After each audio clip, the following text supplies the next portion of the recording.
The English Teacher YouTube channel, videos for success in English 103 and English 104. Hey everyone, and welcome back to the English Teacher YouTube channel. I'm here with a quick video to walk you through the conversation or two sides of the debate and the stance part of the research proposal, and in particular that research topic section of the research proposal. So when you're thinking about the conversation around a topic as well as your stance, you need to first decide on what topic it is that you're going to use. And as an example, what we're going to use is whether the United States should continue to use drone strikes abroad. And you'll notice that I am on the procon.org website. Our tendency is to just have a very simplistic knowledge right off the bat about many controversial issues. It's because we tend to rely on our opinions more than anything. And that's not enough to carry forward a persuasive research paper in the future. So as you're thinking about creating a debate, right, and capturing that debate within your research proposal and then ultimately your paper by the end of the semester, you have to do a little bit of reading. And so what I want you to notice is that with procon.org, don't just simply form your opinion and then state it as your stance. Instead, what you want to do is you want to do a little bit of reading, right? What are both sides of this? You can do this on different websites. You can Google the site, you can Google different articles, you can read different news articles, you can go to the databases, you can do all of that. I'm just using procon.org as an example here. And you'll notice it gives tons of pros and cons to this very issue. Once you start to understand a little bit more about the debate and the two sides of that debate, that's when you can make a more informed decision and then provide a more complex stance, or stance that you can in fact attempt to prove or persuade in the research paper by the end of the semester. So what I have here is a document that just kind of walks us through this very issue and how to form some type of stance and some of the options that you have in order to write a stance in your research proposal. So the issue is drone strikes, yes or no. One side says drones are safer because they are unmanned and can get where soldiers can't. The other side says drones lack a human presence when pulling the trigger and lead to civilian deaths. Now, are both of these true? Yes. Do both of these have pitfalls? Absolutely. That's why we have a debatable issue on our hands, which means that this is potentially a solid research topic to run with.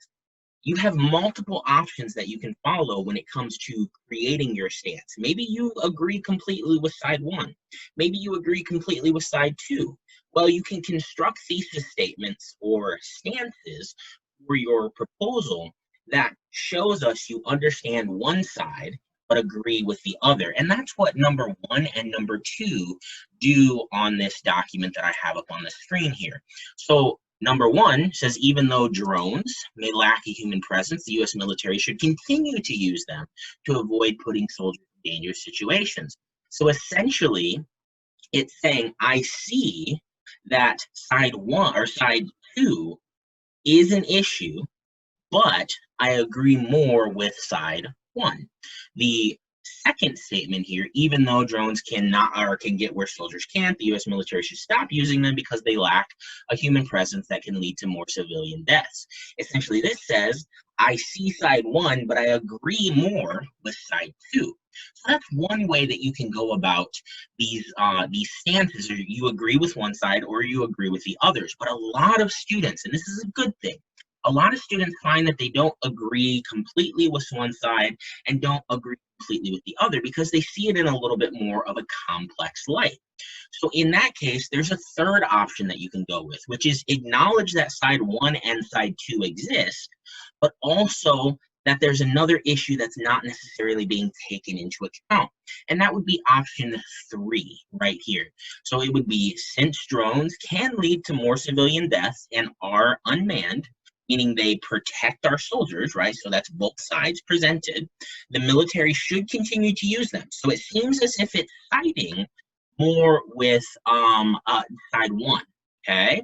However, it moves on to provide a little bit more of an issue at this point that you can say, and that's the U.S. military should continue to use them, but Here's the new one. Revision is needed in how they are used and when they are used because drones are not the perfect solution to war. So notice a new issue arises out of the meaning of drones and the use of them, which is we're using them, we should continue to use them, but they need revision. Are there other stances that you can take on this issue? Absolutely. But this is just a way to show you 3 different stances that can come out of one issue that has multiple sides to it. Okay? So I hope you found this helpful. Of course, feel free to reach out to your instructor, but this is a great way to hopefully help you capture the 2 sides of a debate using an example that we have here, as well as then creating a stance, which is kind of those last couple sentences of your research topic section of the research proposal. So reach out to your instructor, reach out to tutors if you need any help, and stay good, guys.